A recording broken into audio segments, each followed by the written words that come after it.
There's most certainly one person on the planet none of us would want to be right now, and that's none other than California's feckless, incompetent governor, Gavin Newsom.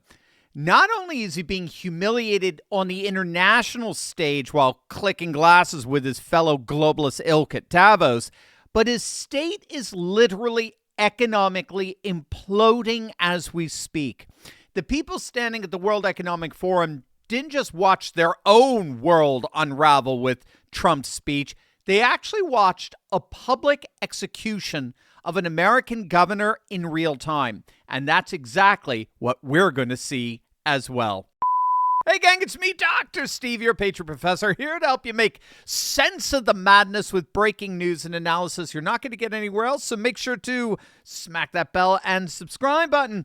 The ultra-woke grease monkey governor Gavin Newsom was in Davos this week doing his best to court the world's globalists to come to a shattered state of California, and Treasury Secretary Scott Bessent couldn't help but remind everyone in attendance what an abject failure of a governor gruesome Newsom is. I think it's very, very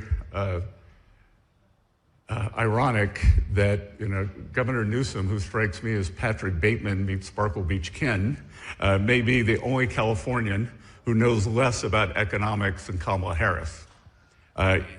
He's here this week with his billionaire sugar daddy, Alex Soros, and the Davos is a perfect place for a man who, when everyone else was on lockdown, when he was having people arrested for going to church, he was having $1,000 a night meals at the French Laundry, and I'm sure the California people won't forget that.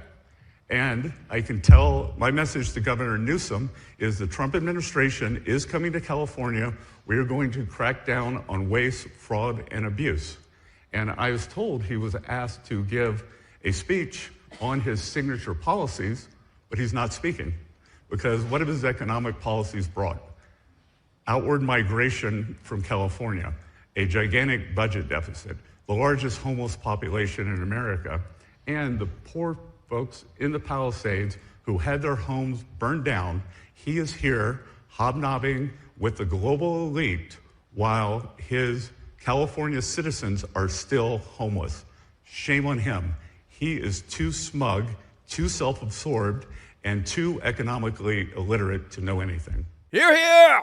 Hear, hear! That was one of the single most brilliant takedowns, this feckless failure of a governor who could only win in states that are as mired in electoral corruption as is California. California has the highest poverty rate in the nation, bar none. No other state even comes close.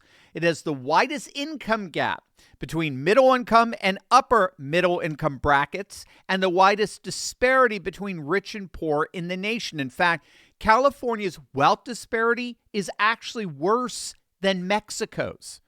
It's worse than a third world nation. 80% of California's jobs, underscore that, 80% are below the median wage, half of which are paid less than $40,000 a year. California has the highest unemployment in the entire nation, and it has the highest level of illiteracy. It is the very definition of a failed state. According to the U.S. Census, every year for the past 15 years, an average number of 100,000 Californians leave the state as over and against those who move in. And this freak has the gall to want to nationalize that statewide apocalypse by running for president. And don't worry about, at this point, the guy's not going to even come close to getting the nomination, let alone the election. And to make matters even worse, as Bessent pointed out, Newsom is an elitist hypocrite who preaches sacrifice all the while living like royalty, like while everyone else was in lockdown. And what a symbol that is for the whole of his state. His latest disaster, again, note his latest disaster, is the fallout from his $20 minimum wage law for fast food workers, which he sold as a victory for working families. Well, the data's in. And as I'm sure you would have guessed, it's been an unmitigated disaster. Multiple studies confirm California lost between 10,000 and 23,000 fast food jobs in just 18 months. Pizza Hut eliminated 1,200 delivery drivers before the law even took effect. Rubio's Coastal Grill, which invented the fish taco, closed 48 California locations in a single day and filed for bankruptcy twice in 4 years. Foster's Freeze workers in Lemoore thought the April 1st closure announcement was an April Fool's joke. It wasn't.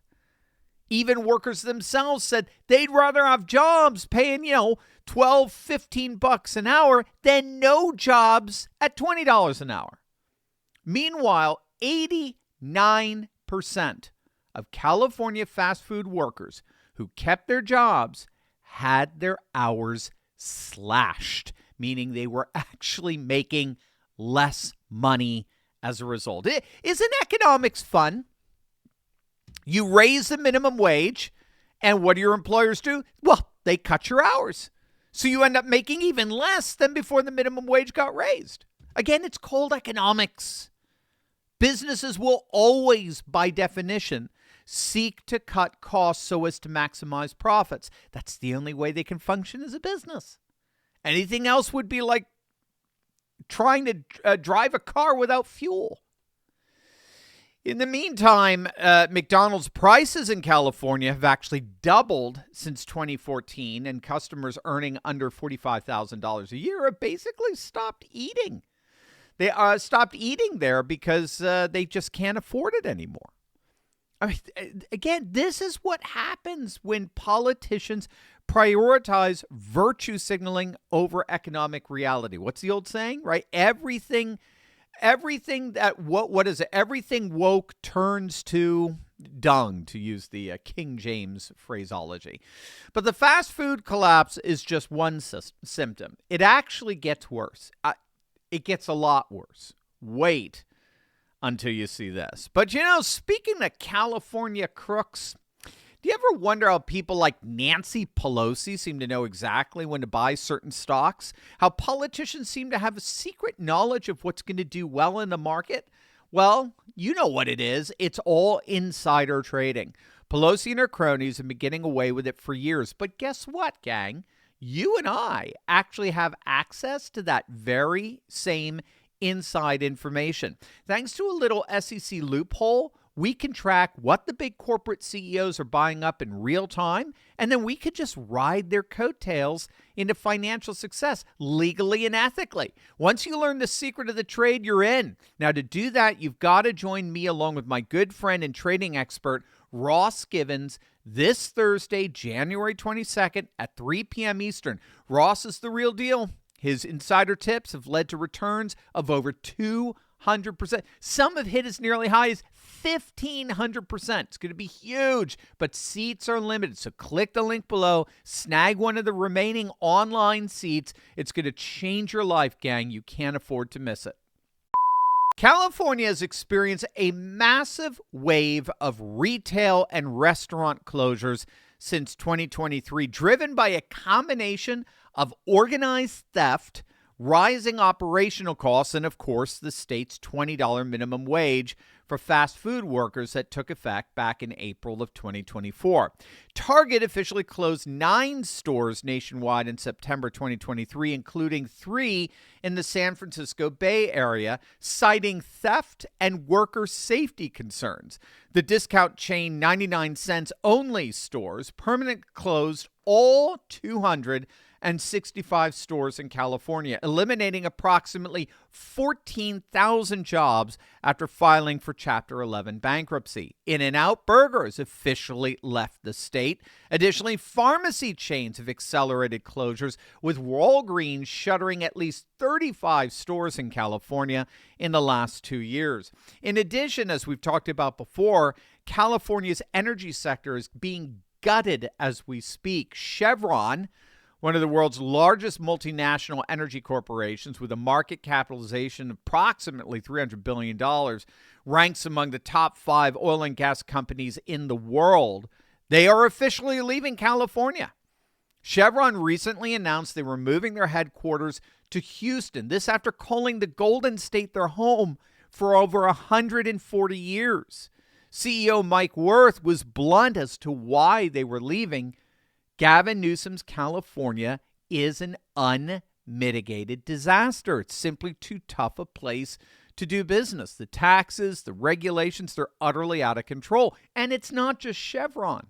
Valero, which supplies a substantial portion of California's fuel, they have announced that they too are leaving California. They plan on closing their Benicia refinery by April of 2026, which economists say will have a devastating impact on the state's gas supply. You think gas prices are high now?